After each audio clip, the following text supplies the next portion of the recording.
Welcome to the LSU Sports Insider, brought to you by the journalists at The Advocate, NOLA.com, and the Times-Picayune. Perryn Keys here with two young lads who've got their plate full lately. Reed Darcey, our LSU women's basketball writer, and obviously Koki Riley, our LSU baseball beat writer. We are here today to get into, LSU winning 4 of 5 heading into SEC play, which begins on Friday, 6 o'clock at Mississippi State on the SEC Network Plus, streaming on the SEC Network Plus. And, of course, we don't have a lot in the way of new news for LSU women's basketball as they've had the week off. But we are on the eve of Selection Sunday, so plenty to get into there. Gentlemen, just another quiet week on the LSU beat. No controversy, no interesting news, nothing going on. It's very, very steady as she goes, right? How you guys doing? No controversy for Koki, really, but no, just just a lot of good pitching. I've seen plenty of that. Yes. Yeah. We will get into that. We will get into all of that as well. Of course, we are here every Monday and Thursday on the LSU Sports Insider on Apple Podcasts, Spotify, wherever other finer podcasts are found. We are also here on all our social channels, specifically our YouTube channel, LSU Tigers on NOLA.com. If you can catch us live there, if you don't catch us live there, you can catch us there after the fact. Please subscribe. These guys have their hands full, obviously. We've got LSU spring football going on, of course. LSU gymnastics in the running for a national championship. LSU softball on the cusp of perhaps their best start ever, and coming off of a big victory over Texas on Tuesday. So there's plenty going on. Stay up to date with all of it at The Advocate, of course. Please subscribe to The Advocate if you haven't already. To do that, you go to theadvocate.com/subscribe. And stay up to date, with everything via our LSU newsletter. You can get that delivered straight to your inbox, to your phone, to your desktop. Stay up to date with all the headlines. To sign up for the LSU newsletter, you go to theadvocate.com/LSU newsletter. And of course, we are brought to you every Monday and Thursday by Champion Wealth Strategies. Champion Wealth Strategies is a national financial services firm specializing in the capital markets, securities, insurance, 401ks, and college and retirement planning. Our broker-dealer is LPL Financial Member FINRA SIPC.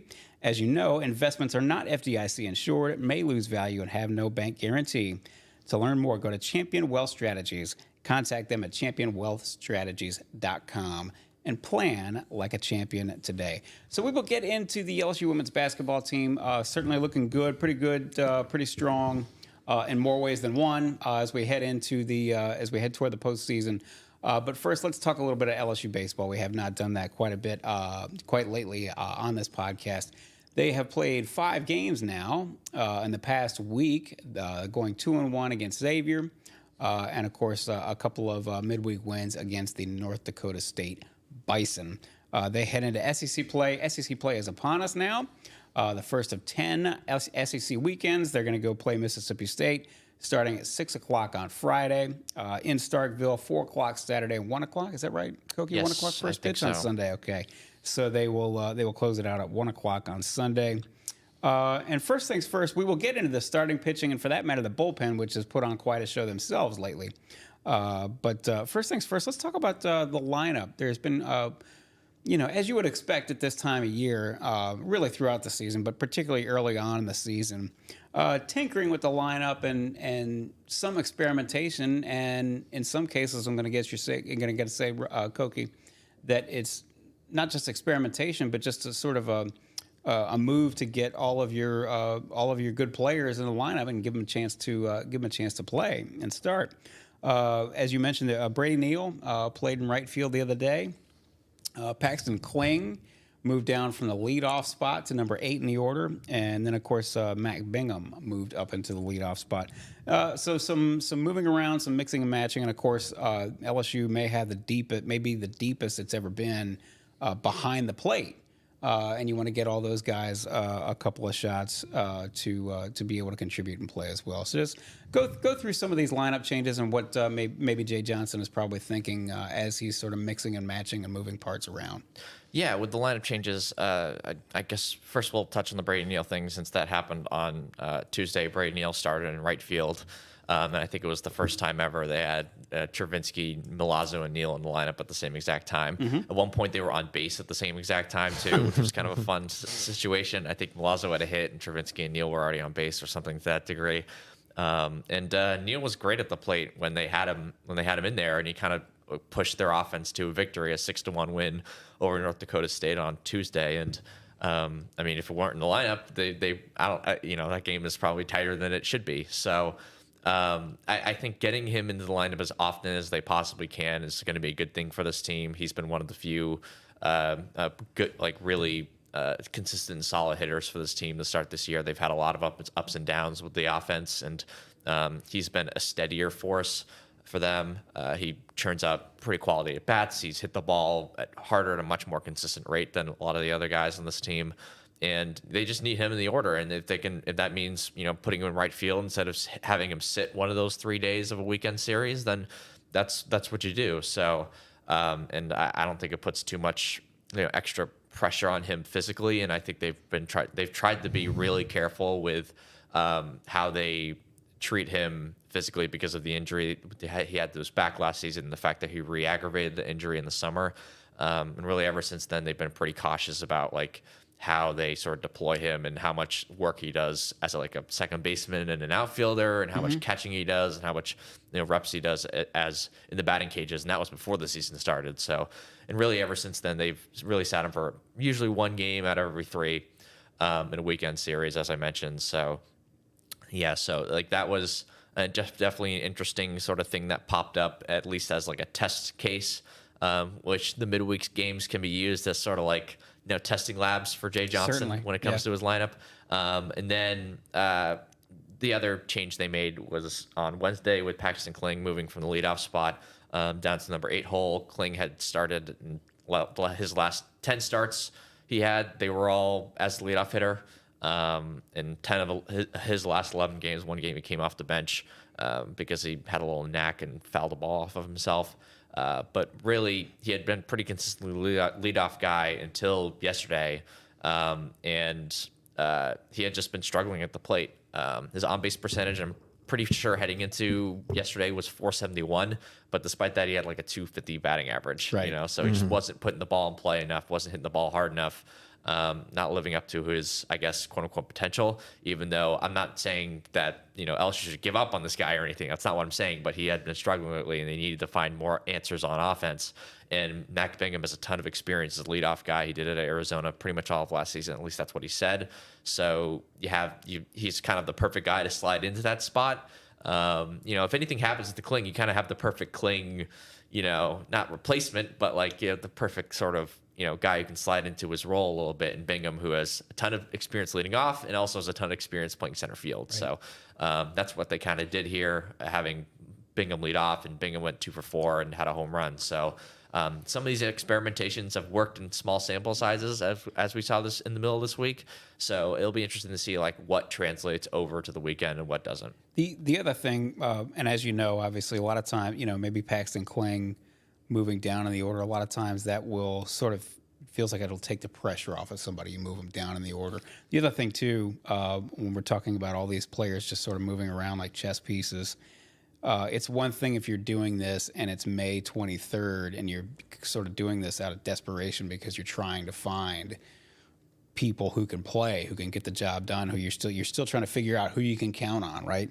It's another thing to do this in early to mid-March, and it's also something to note that moving players around and a belief in versatility, that's something that Jay Johnson believes in, if I'm not absolutely misspoken. Yeah, and I don't think he's afraid to shake up the apple cart if it means that it's more likely for them to win games. Whether it's changing the lineup, whether that's changing the style of play in terms of how they score runs. They played. Kade Beloso led off in the national championship game last year. Right. In game 3. Exactly. He's clearly not scared to make a as long as the leadoff guy gets on base, he doesn't care if he's fast or not. Right. And that's a pretty modern belief, and he'll deploy some of these more modern things into his lineup or into the rotation, and then he'll play small ball. I think this middle this past week, they ran a hit and run, and then they ran a rundown play with runners in the corners just so they can get the runner from third to score. That's stuff they didn't really do last year or even the year before, and you saw that in the middle of this week. Just finding ways to score runs. Well, and you're certainly more willing to do something like that because whereas, but it's not to say that they don't have power on this lineup, obviously. But I mean, they had, my goodness, did they have heavy hitters last year? It was a whole lot more plausible and logical to just sit back and wait for their 3-run homer because you knew that was very much a possibility. Yeah, that's absolutely true. But I will note that this team should probably hit for a little bit more power than they have so far. Yes. But while they're not, go ahead and try something like this, right? I mean, Jared Jones, I believe he hit the 20th home run they've hit this season on Tuesday, and that's not a ton. That's toward the bottom of the SEC in terms of the teams. If you just look at the overall SEC numbers, which I've had to look into a little bit more for a story that's coming out later this week. So I mean, like Jared Jones is pretty much put up his side of the bargain when it comes to the home run power, but at the same time, like you'd probably like to see a few more home runs from Tommy White, a guy like Hayden Travinski, even though Travinski's hit the ball pretty decently so far this season. Even Mac Bingham, it was only his second home run on Wednesday, and he hit like 10 last season. So I think that this team should be able to hit for more power as the season goes along. We will keep an eye on that, obviously, as the SEC play gets underway.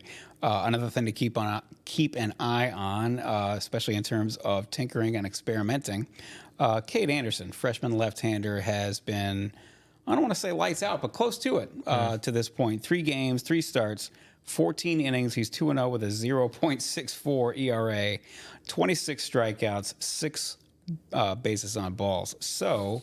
but there's a distinct possibility that we will not necessarily see him in the midweek starters role moving forward. And Jay Johnson spoke a little bit about that.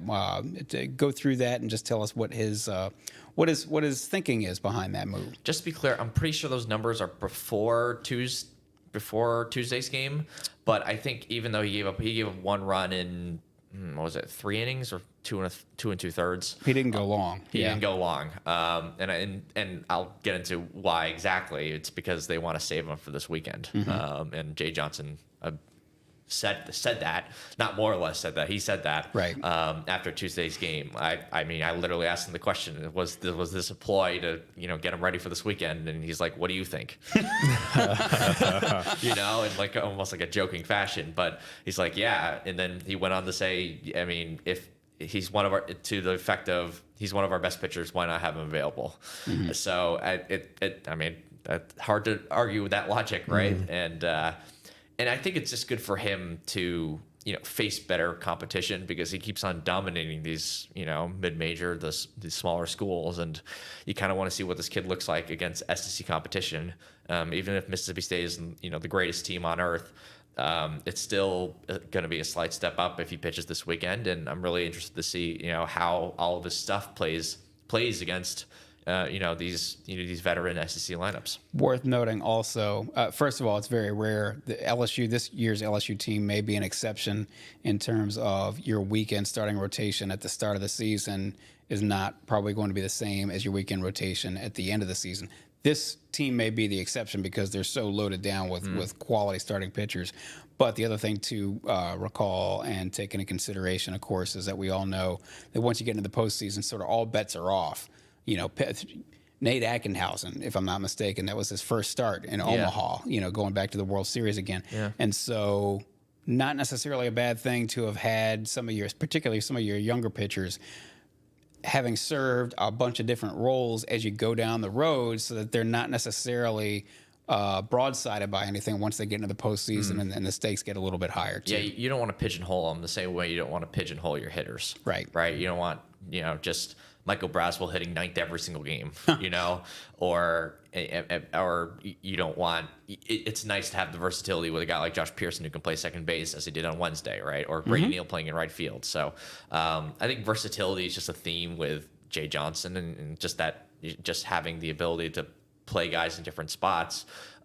He just sort of likes having that roster flexibility because it just allows him to do different things.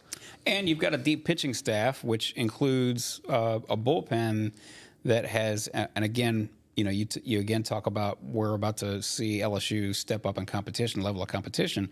But to this point, the bullpen has been about as good as you can hope that a college bullpen would be.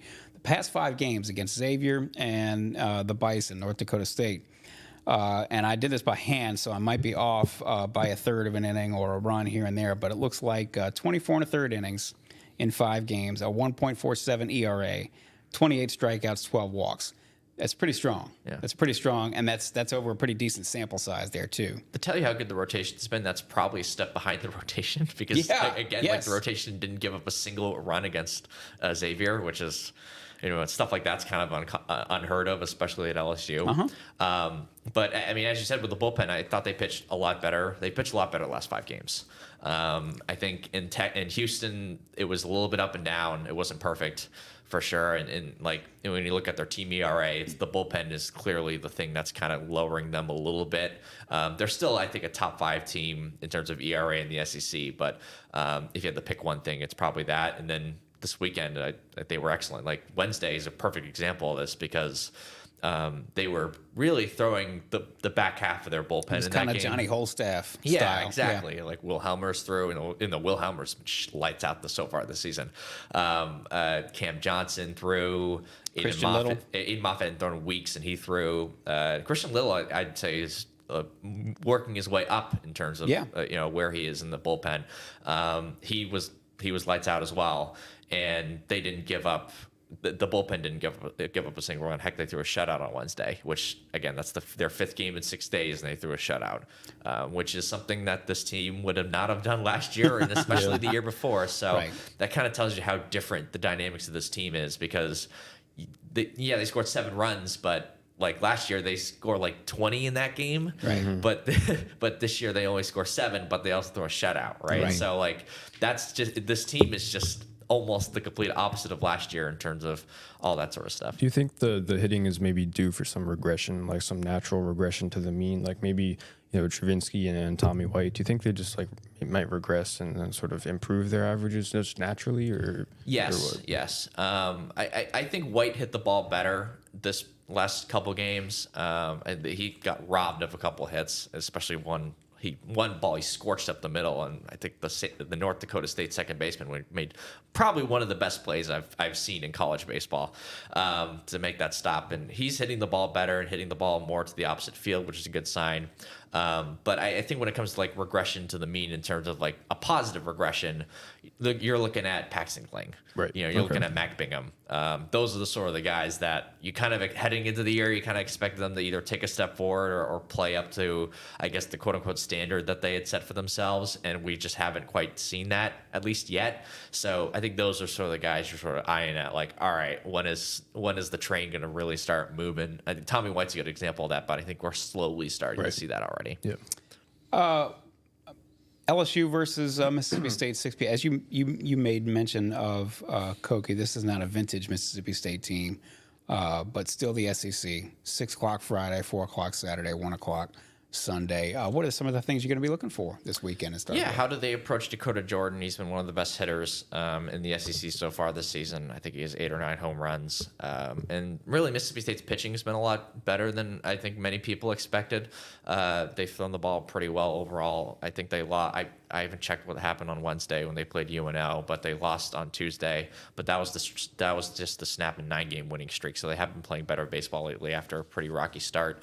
It's going to be a really good test for Mississippi State to see like how much progress have they actually made. Can they take a game? Can they take 2 games from this series? And for LSU, it's another slight step up in competition, and you want to see. For them, like, what does the offense look like when you're facing probably a slightly better pitching staff than you have the last 5 games? So you just hope for progress for LSU's offense, especially. It's that time of year. For so many people around this state to get a crawfish boil going on the weekend and put LSU baseball either on the radio or stream.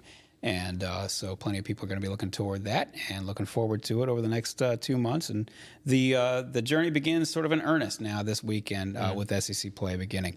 This is the LSU Sports Insider, brought to you by the journalists at The Advocate, NOLA.com, and the Times-Picayune. You know where to find all the writers' great work. That's at theadvocate.com. So please subscribe if you have not, whether that's print or digital. Please subscribe. Go to theadvocate.com/subscribe to do that.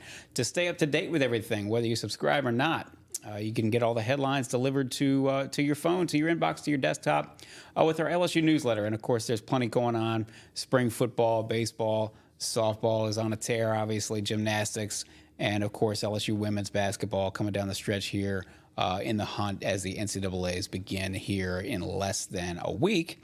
So get the LSU newsletter delivered straight to your phone. That's to sign up. You go to theadvocate.com/LSU newsletter.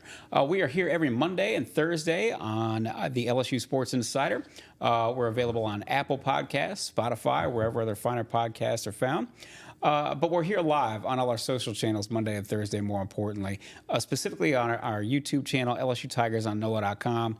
We're there live. You can catch us live. If you don't catch us live, you can catch us there after the fact. So please check out our YouTube channel, LSU Tigers on NOLA.com. And, of course, we are brought to you every Monday and Thursday by Champion Wealth Strategies. To learn more, go to championwealthstrategies.com and plan like a champion today. So, Reed, you had quite a quiet time in Greenville. No Not much problems, happened. not much going on. Nothing really happened. Nothing really to report. Very steady as she goes. In all seriousness, what is a shame, and I will say this with a bit of earnestness. It's a shame in some ways that the skirmish that broke out with a couple of minutes to go between LSU and South Carolina in the championship game overshadowed what I thought was an illuminating trip for LSU through the SEC tournament. They are dealing with injuries, to one degree of severity or the other. But they start off against Auburn. Auburn was a team that gave them a fight, beat them actually straight up in Auburn, and then gave LSU a fight in the PMAC. And my goodness, did they take it to LSU? Took it to them. Yes. And there was not any doubt about it. They obviously last year Poa suffered a head injury with a hard crash backward, head crashing to the floor. Had to be stretchered off in what had to have been a very surreal and scary moment in Greenville in the arena. And then, of course, listen, South Carolina, we said this before when LSU played South Carolina in late January. We knew that South Carolina, talent for talent, maybe 1 through 7, LSU matches them and maybe even exceeds them, but South Carolina is a little bit deeper. And South Carolina, they tried to run away and hide. They tried to take control of that game and really kind of put it away. LSU did not let them. They kept on fighting. So anyway, we go through this. LSU has fought through some injuries, projected to be as high as a number 2 seed.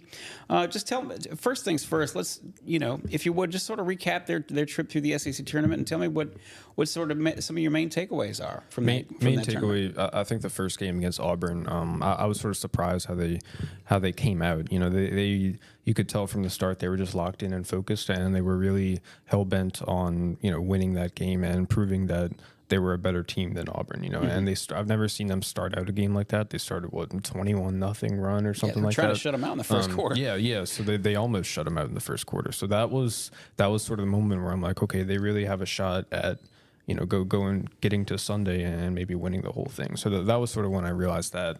And then I think the biggest takeaway for me is just how they fought through everything that they were dealing with. Mikaylah Williams didn't play the first 2 games because she was dealing with a nagging foot injury. And Kimulki made clear that if they needed her to play, she could have played, but they were just being cautious, sort of resting her to sort of make sure that she doesn't make that injury worse before the NCAA tournament. So they didn't have her, so they were already shorthanded with her. And then Poa goes down. Very scary moment on Saturday. So that you can imagine, like that scene, that whole, her just seeing her getting stretchered off the floor had to be, really draining for them, and it had to be really tough for them to deal with. And they didn't fade. And they didn't. No, they won. They beat Ole Miss. They sort of held off Ole Miss at the end there, and then they went to South Carolina and they really fought and battled hard, and they went down by double digits, 2 or 3 times as late as the third quarter, and each time they came back and they cut into that lead, and they almost really took the lead at one point in the third quarter. And so it was just more like, how much they fought through, and how much they had to battle just to get to Sunday. Angel Reese turned her ankle against Auburn, and After that game, she was walking through the hallway. She had a really bad limp and she had a big ice pack on her ankle. And then for the next 2 games, she was walking into the arena and she had a big boot on her foot. So she was in a lot of pain. She was dealing with a lot of swelling and a lot of pain in her ankle, but she fought through. She played well. So it's just like they battled through a lot, and I think they showed that they really proved their mettle that they're locked in, they're focused, and they're one of the best teams in the country. And they've played South Carolina really well the 2 times they've played them. Again, one of the things that was overshadowed because of the fracas, the thriller in Green Villa that erupted at the end of the game was Flau'jae Johnson, just how well she played in those 3 games. 59 points. I'm going by memory here. I know she finished with 59 points in those 3 games. I think it was 25, 21, and 13. Yes. 25 against Auburn, 21 against Ole Miss, 13 against South Carolina. She shot 51.2% from the floor and 100% from the foul line. Yep. That is the definition of coming up big when you need one of your proven veteran players to come up big because you are a little thin. Just tell us. She looks pretty good right now, doesn't she? Yeah, she does, and she's playing really well, and she's playing their best basketball of the season right now. I think she was their best player. You could argue she was the best player in Greenville for them. She was the best player, definitely, without a doubt, in the Auburn game. It was really her, her shot making, her driving, her ability to finish around the rim that really, ignited their offense at the start. So she's been playing really well. And Kim Mulkey has sort of discussed, numerous times throughout the season how much she's improved, particularly with the way she attacks defenses off the dribble and the way she can sort of manipulate defenses to get to the rim and get to the free throw line. And that shows in her efficiency numbers. And I talked to Haley Van Lith after the Auburn game in the locker room, and I sort of asked her, like, I know you didn't play with Flau'jae last year, but so what's different about her game? How has she improved year over year? And Haley made a good point. I think she said, because she's shooting a lot better from the outside, her efficiency is up. Defenses are, they're respecting her shot more. They're closing out on her shooting more, and so that opens up more of her game. Like, she can attack off the dribble, she can attack closeouts, and then she can get to the rim, where she happens to be one of the best finishers in the country around the rim. She's really good at sort of moving around defenders and finishing layups in traffic. So she's been great. It's a great sign for LSU that she's looking comfortable and confident, that she's shooting well from the outside. And just the confidence that she's playing with, it's going to be, if she can carry that over into the NCAA tournament, that's going to be a huge boost. I think some people forget how good of an athlete she is in some ways, because especially if you can get the outside shot going, that just opens up the floor more for not just her teammates, but for herself in driving lanes. And I mean, when you have an outside shot with that sort of quickness, it just makes containing you, especially off the dribble, that much more difficult. You mentioned the injuries earlier. Like, how much does this week in between, like, help them, I guess, get healthy? It's by the huge. time the first I round? think for a few of their injuries, the 3 injuries they're dealing with, the only thing that can heal them is time. You need ankle. For Angel, you need her ankle just time to heal and time for that swelling to go down. For Mikaylah, you need time for her to rest her foot. It's plantar fasciitis. That can be a very painful injury. You just need time for that inflammation to go down, I think. And with Poa, it's obviously, basketball is not the most important thing when you have a serious injury like that. And we haven't had a chance to ask Kim Mulkey directly if she thinks Poa could be available for the tournament. But in Greenville, after the South Carolina game, she sort of hinted that they could get her back at some point in the tournament. So we'll have to see. We'll have to see it. I'm no means by saying that, they're absolutely going to have her back, but we'll have to see if she can come back. It's sort of concussion protocol. It's different for anyone who goes in. It depends on the situation and how you respond to it. So it's a fluid situation with her, but they're going to have a week and a half off, after the SEC tournament before the NCAA tournament begins. So that's going to be a huge help for them to get some extra rest and to get some time to heal. Presumably, now we understand that in Kim Mulkey's first year, LSU wound up in the first round they found themselves in a fight against Jackson State. That was not an easy game. Presumably, whatever first round draw they get, it would be easier to get through that game now with this team than it would have been with Kim Mulkey's first team. I say all that just to say, if Poa gets cleared, it's at least, and we're just wildly speculating now. Yeah. If Poa gets cleared even before that game, it's at least plausible that, well, maybe hold her out one more. You think you can get past a 15 seed or a 14 seed, and then you see what kind of draw you've got for the second round. and you sort of go from there. But certainly, if she's missed for this first weekend, that's a big blow. But certainly, this is why you play for a high seed, to get yourself a better draw. Speaking of which, we talk about depth on this team. Frankly, they're really only one person shorter than last year's team, which won the national championship. Of course, LSU basically throughout the postseason basically played with an 8-person roster. 3 coming off the bench, and that would be, now I'm going to get it wrong. It was Jasmine Carson and Samaya Smith, and who am I forgetting? Poa. That's Poa. right. Yeah, Poa. And so you have an 8-person rotation. Now they've really played with 7 for most of the past month or so. And so these injuries, these potential injuries, hurt. The other thing that it's worth bringing up now, because it was news this weekend, Kateri Poole, who has not played basically since November, former point guard who was on last year's team and played a key role. She played 35 games last season, about 4.2 points, something like that per game, but a huge presence on the defensive end, and took over as a starter for the postseason, for most of the postseason. She's in the transfer portal. Again, she hasn't played since November. She's in the transfer portal now, but it does sort of bring into focus. You lost her early on this season. You lost Samaya Smith, whose presence would have just been enormous coming down the stretch here. Yes. Another great option in the front court, and she looked like she was coming on in her sophomore year, really sort of turning the corner. It does sort of bring into focus, just sort of how thin this team is, and one injury can make all the difference in the world, or one missing player can make all the difference in the world. Obviously, LSU started Janae Kent in the championship game on Sunday, freshman guard.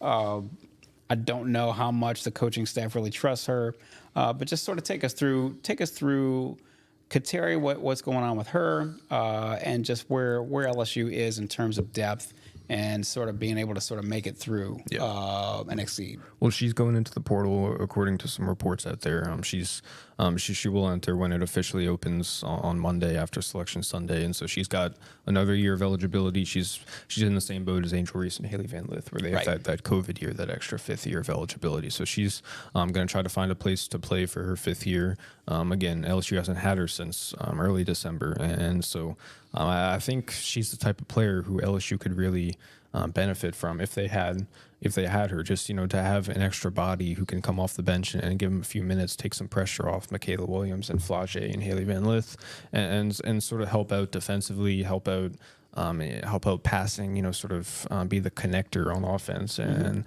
the real a switchable sort of defender who can move her feet well and sort of defend the perimeter. So I think if they had a player like her, that'd be a huge boost for them, but they don't. So they have to rely more on some inexperienced players, and they have to rely more on, their starting group. And so they have to they're asking a lot out of Mikaylah Williams and Flau'jae and Haley Van Lith and Poa.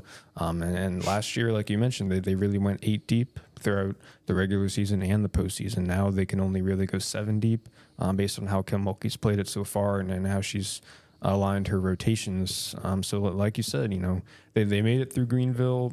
They got really banged up. They didn't come out of it unscathed, but it sort of seems like they avoided any sort of major injury where this player is not going to be available for the NCAA tournament. And so I think that's what they were hoping for, and I think they made it through with it without that. My personal read, and tell me if I'm wrong, or tell me if you think I'm wrong, based on your opinion, my personal read on their approach to the SEC tournament was that they were probably going to hold Mikaylah out, but then the injury to last year in the second game almost kind of forced Kim Mulkey's hand to where Mikaylah had to play. And they eased her in, Mikaylah. Yes. She didn't play 30 plus minutes like she would have if she were fully healthy. She played only about 23, I think. So they really tried to ease her in. They really tried to take it slow.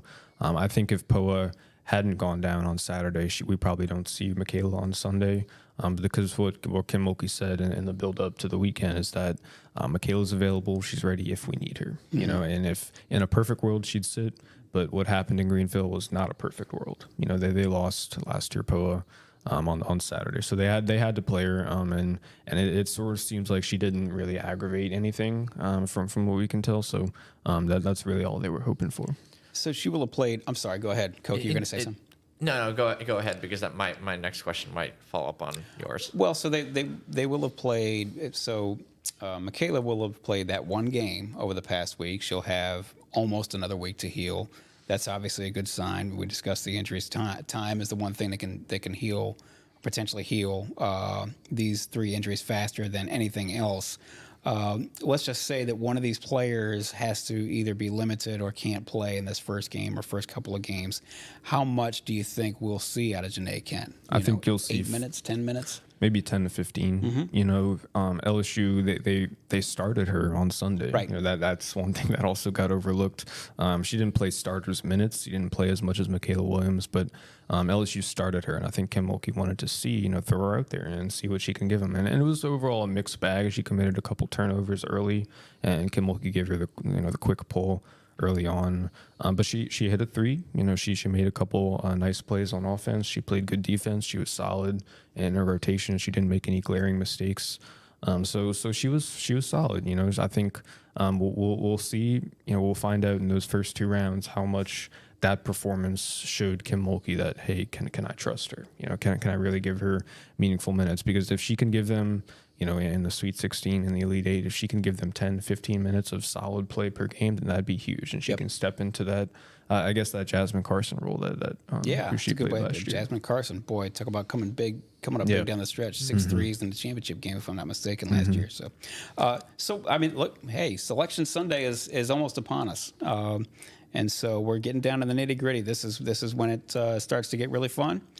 LSU has a number 8 net ranking right now. ESPN's latest projection as of Wednesday night was that LSU would be a number 2 seed.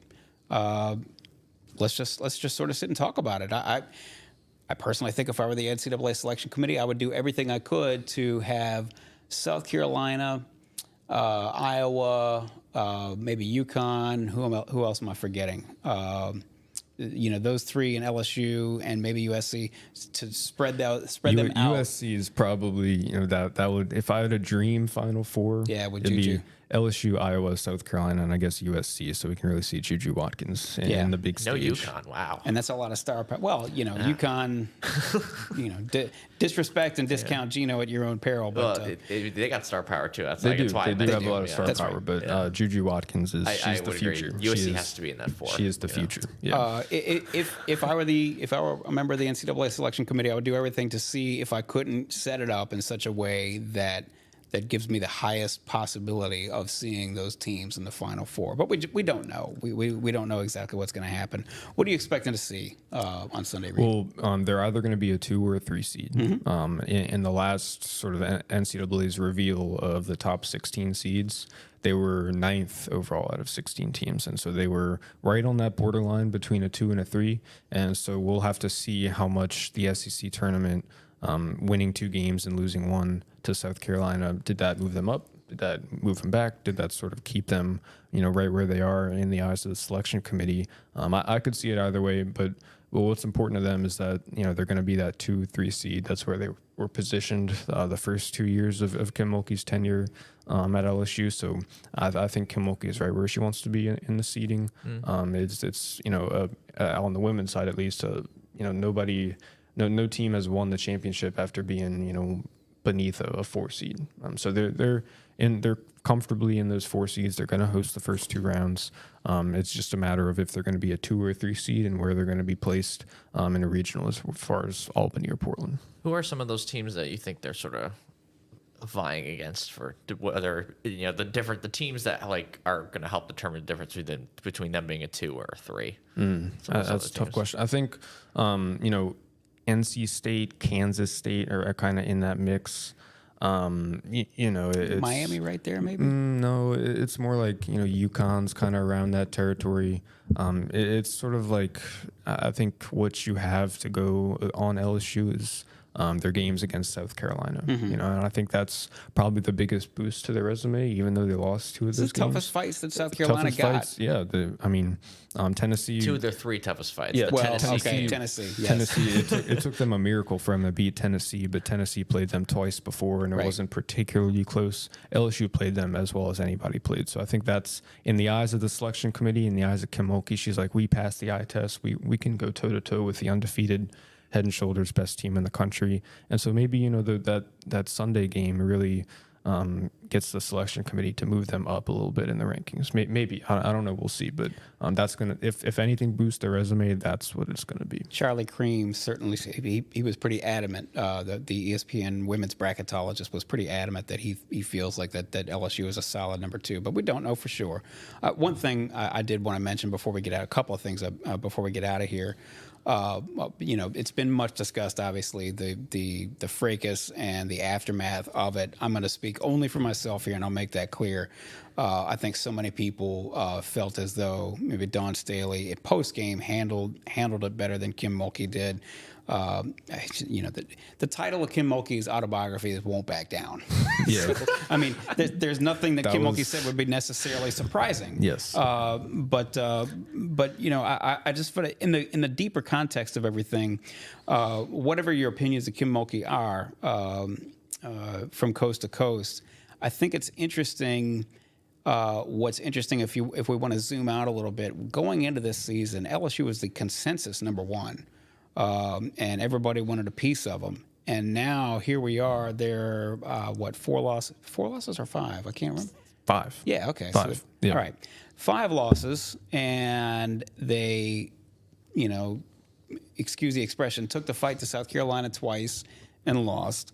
And now we're almost all the way back around to where they were last year in terms of personality and in terms of narrative, in the sense that now they feel like maybe they're either the underdog or that everyone is against us, or now we're wearing the black hat and we have to take the fight to everybody else. And I'm not entirely sure that that's not a position that Kim Mulkey is uncomfortable with. I think she's probably comfortable, and frankly, I think they have got a lot of personalities. Flau'jae, certainly Angel, who sort of, Haley Van Lith for that matter, maybe sort of thrive on that. We're going to go take the fight to everybody else kind of narrative. I think Kim Mulkey really is happy with where they're at right now. I think based on what she said, you know, after the South Carolina game, after they got back from Greenville, I really think that she thinks they're playing the best basketball of the season. And I think that she thinks they're well positioned to really make a run at the Final Four. And I think she's really, really happy with where they are. I don't think she can ask for much more. It's just the health aspect of it. Yeah. That's the thing that if anything's going to hold this team back, it's going to be that, you know, before they get to, you know, the Final Four or whatever. Yeah. Right? It's the health issue, the depth issue, and also, but I sort of agree with it. It certainly seems like they're locked in. You know, they are paying full attention, and they are giving everything they've got because they see now it's crunch time, and also just sort of circumstances and the way everything's sort of played out, that it looks like that they're relishing the idea, the notion that they can take the fight to somebody and that they can give them everything they've got. Somehow the reigning national champions still feel like they have something to prove, and they're certainly playing like that. So, and that's what Kim Mulkey wants. That's we are now playing in Kim Mulkey's playhouse. That is the space that she wants her team to be in come March. Yes. Yeah. It's going to be fun. It's going to be fun. It's always going to be fun. Certainly all eyes are going to be on the LSU women as we go down the road. There are so many people coast to coast, no matter which side they're on, that would love to see a rematch between either South Carolina and LSU, or a rematch between Iowa and LSU. If not LSU and some other team in the Final Four, we will see if they can make it. Starting with Selection Sunday. And of course, LSU baseball is gearing up for SEC play as well. Plenty to check out. Plenty going on the LSU beat as always. Another boring week for the LSU beat writers here on our staff. Please support your local journalists. Go to theadvocate.com/subscribe if you haven't subscribed to us already, whether that's in print or in digital, and stay up to date with all their work, with all the latest headlines with the LSU newsletter. Go to theadvocate.com/LSU newsletter to get everything delivered straight to your inbox. We are here every Monday and Thursday on the LSU Sports Insider. on all our social channels, specifically our YouTube channel, LSU Tigers on NOLA.com. Please subscribe to that channel if you have not already. You can catch us live there. If you don't catch us live, you can always catch us after the fact at any time on that YouTube channel. And you can find us, if you don't find us there, you can find us on Apple Podcasts, Spotify, wherever other finer podcasts are found. And we are brought to you, of course, every Monday and Thursday by Champion Wealth Strategies. To learn more about them, please go to championwealthstrategies.com and plan like a champion today. It's spring. There's plenty going on, plenty to stay up to date with, and plenty to check out, and never a dull moment on the LSU beats. So we will be here to document it all. For Koki Riley, for Reed Darcey, for Amelia Cotton behind the glass, my name's Perryn Keys. This has been the LSU Sports Insider.